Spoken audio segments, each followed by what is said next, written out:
6h46 sur Sud Radio. Hashtag on en parle. C'est une ovation qui a fait polémique ce week-end. Celle pour le 3e ligne français du Stade Rochelais, Oscar Jégo, toujours accusé de viol, mis en examen avec son coéquipier du 15 de France, Hugo Oradou, qui attendent tous les deux un non-lieu dans cette affaire. Ils sont, pour rappel, soupçonnés d'avoir agressé, violé une jeune femme en Argentine dans leur chambre d'hôtel en pleine tournée avec l'équipe de France en Amérique du Sud. C'était l'été dernier. Et en attendant donc qu'ils soient innocentés ou pas par la justice argentine, eh bien, Oscar Jégo a donc été ovationné par son public samedi soir à La Rochelle, auteur d'un bon match, il est vrai, avec un essai à la clé et une victoire finale contre le Stade français.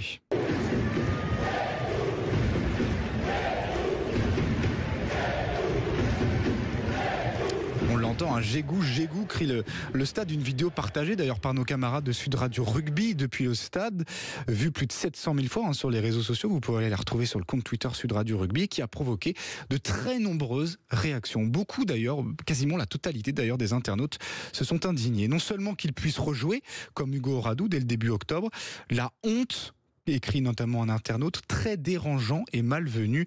Les commentaires sous cette vidéo me rassurent, dit un autre.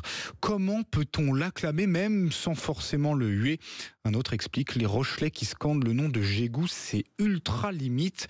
Oui, il y a la présomption d'innocence, mais il y a aussi un monde où le joueur est aujourd'hui coupable, peut-on également lire. Voilà, ça vous fait réagir, n'hésitez pas à nous commenter d'ailleurs, mettez un petit commentaire d'ailleurs sur la vidéo de Sud Radio Rugby et puis appelez-nous 0826 300 300. Allez, 6h48 sur Sud Radio, les unes du jour, on va voir ce que nous dit la presse ce matin avec vous Clément Barguin. On va parler de votre une d'abord, le procès de 8 prévenus pour leur implication présumée dans l'assassinat de Samuel Paty. 4 ans après, l'heure du procès en une de Var Matin, l'engrenage islamiste au cœur du procès, titre Le Figaro. Ils seront 8 dans le box des accusés âgés de 22 à 65 ans. 7 hommes et une femme vont comparaître à partir d'aujourd'hui devant la cour d'assises spéciale de Paris pour leur implication dans l'assassinat du professeur d'histoire-géographie le 16 octobre 2020.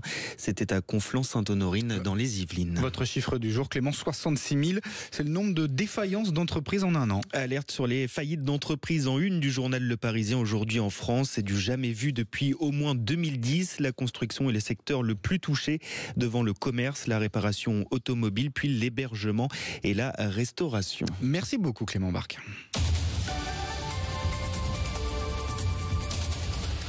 Demain, cela fera 6 ans, jour pour jour. Le 5 novembre 2018, les murs de 2 immeubles de la rue d'Aubagne, à Marseille, se sont effondrés et ont fait 8 morts. Jeudi s'ouvre un procès très attendu, alors que le centre de ville de Marseille compte encore plus d'1 millier de bâtiments dangereux. Bonjour Sylvain Roux. Oui, bonjour. Merci d'être avec nous en direct sur Sud Radio. Vous êtes expert en pathologie des ouvrages bâtis du réseau Les Experts Vauban. Alors déjà, pour se rendre compte de l'ampleur de ce phénomène, est-ce qu'on sait, Sylvain Roux, aujourd'hui le nombre de bâtiments, d'immeubles, de maisons qui sont aujourd'hui à risque, que ça soit pour leur vétusté ou leur exposition au changement climatique ? Alors, on n'a pas vraiment de chiffres précis. Ce qu'on peut dire, c'est qu'on en recense de plus en plus, puisque nous avons, des demandes de plus en plus ponctuelles sur des immeubles fragilisés. Mais je pense que ça représente plusieurs milliers de bâtiments en France. Alors, comment on reconnaît par soi-même, que ce soit le nôtre ou un autre habitat, mais un habitat en danger? Quels sont les signes d'une maison à risque et à quel moment faut-il vraiment s'inquiéter, Sylvain Roux? Alors, il faut s'inquiéter à partir du moment où, de toute façon, on voit une fissure apparaître qui n'existait pas. À la moindre fissure, il faut prendre une photo et être vigilant dans les semaines qui suivent, les mois. Ça, c'est un premier signal important. Aujourd'hui, avec ce qui se passe au niveau du changement climatique, il ne faut pas prendre ça à la légère. Ça, c'est une première chose. Deuxièmement, si vous ne pouvez plus fermer vos portes et vos fenêtres, ou vous avez du mal à les fermer, ça, c'est un deuxième signe plutôt alarmant, d'ailleurs.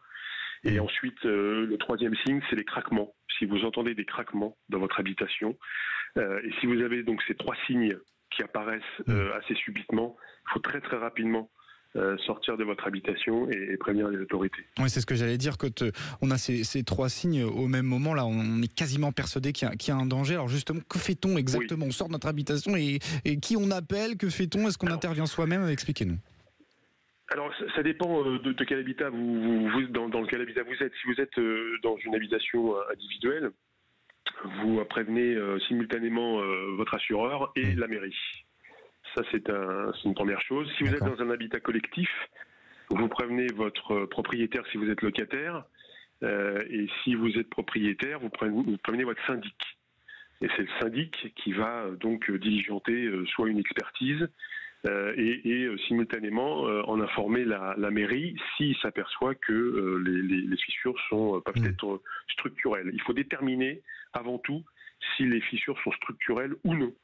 Là, il n'y a qu'un expert qui va pouvoir le faire, soit l'expert de l'assurance, puisque l'assurance va diligenter un expert, soit un expert privé. Le syndic a la possibilité de mandater un expert privé pour pouvoir savoir de quoi il s'agit exactement. Et ça peut c'est la commune. Oui.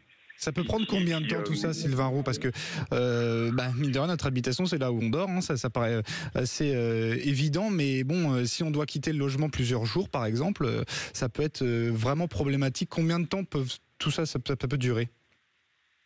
Ça dépend si votre commune a déjà reconnu l'état de catastrophe naturelle ou pas. Si votre commune n'a pas reconnu l'état de catastrophe naturelle, il va falloir qu'elle le fasse. Pour autant, il faut qu'elle ait plusieurs demandes de particuliers liées à des sinistres. Ça peut prendre plusieurs mois. Alors après, c'est vrai qu'avec ce qui se passe, les pluies diluviennes, les sécheresses à répétition, les canicules, c'est vrai qu'aujourd'hui, les communes sont assez réactives, mais on a pu voir quand la rue d'Aubagne, c'était pas le cas. Les choses n'avaient pas été a priori correctement faites ou pas pris au sérieux. Il y a eu un manquement? Ah oui. Oui, très clairement, là, il y a eu des manquements, très probablement de la commune, très probablement du syndic. Là, c'est sûr et certain. Est-ce que vous craignez d'un mot, Sylvain Roux, pour conclure, qu'il y ait d'autres événements comme la rue d'Aubagne qui se produisent aujourd'hui en France? Écoutez, je crois que dans la rue d'Aubagne, il y a un autre immeuble qui est visé par un arrêté de péril imminent. Ça fait 2 ans. Et il y a encore des gens qui vivent dans cet immeuble, dans la rue d'Aubagne. Ça paraît complètement fou, ça c'est... Oui, et oui. Donc ça va continuer si les communes ne prennent pas au sérieux ce phénomène. Il y a urgence, Sylvain Roux? Oui, bien sûr qu'il y a urgence. Il y a urgence de prendre au sérieux les choses. Il y a urgence de prendre au sérieux les choses et de faire intervenir des professionnels pour savoir. Il faut savoir de quoi on parle et à partir de là, on prend des mesures nécessaires. Mais les bâtiments vieillissent et les événements climatiques ne nous aident pas. On le rappelle, la rue d'Aubagne, ce drame, 5 novembre 2018. Demain, ça fera 6 ans, je vais y arriver, alors que jeudi s'ouvre un procès très attendu. Merci infiniment, Sylvain Roux, d'avoir été notre invité. Je rappelle que vous êtes expert en pathologie des ouvrages bâtis du réseau Les Experts Vauban. 6h55 sur Sud Radio. Tout de suite, on va retrouver Jean-Jacques Bourdin.